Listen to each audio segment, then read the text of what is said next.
ये वाला थीटा। तो ये जो टेन थीटा होगा ये क्या होगा, के बराबर होगा। क्या होगा, के बराबर। के क्या है, कांस्टेंट है। क्या है, के कांस्टेंट हो गया। कोई दिक्कत बेटा? तो जब भी हम जीरो ऑर्डर रिएक्शन करेंगे तो जीरो ऑर्डर रिएक्शन में हम लोगों को ये देखना पड़ेगा कि जो आर है वो टाइम के साथ कैसे वेरी कर रहा है, लीनियर वेरी कर रहा है। कैसे वेरी कर रहा है, लीनियर। तो कैसे डिक्रीज कर रहा है, linear decrement of the R होगा। ठीक है बेटा? तो इस तरीके से हम यहां से इस फॉर्मूले को समझ सकते हैं। तो आर बराबर माइनस के टी प्लस आर नॉट होगा।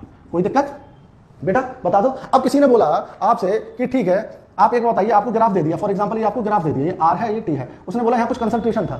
ठीक है, मान लीजिए कुछ कंसंट्रेशन यहाँ पे था थोड़ी देर के लिए, मान लीजिए आर नॉट वैल्यू है इसकी, है ना। आर नॉट कुछ भी हो सकता है, 0.5 मोल पर लीटर हो सकता है, कुछ भी हो सकता है। ठीक है ना।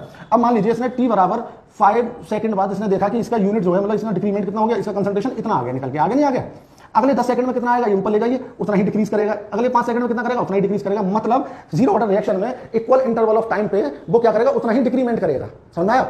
समझ में आ रहा है ना, क्योंकि लीनियर वेरिएशन है, लीनियर डिक्रीमेंट है। तो इस तरीके से हम जीरो ऑर्डर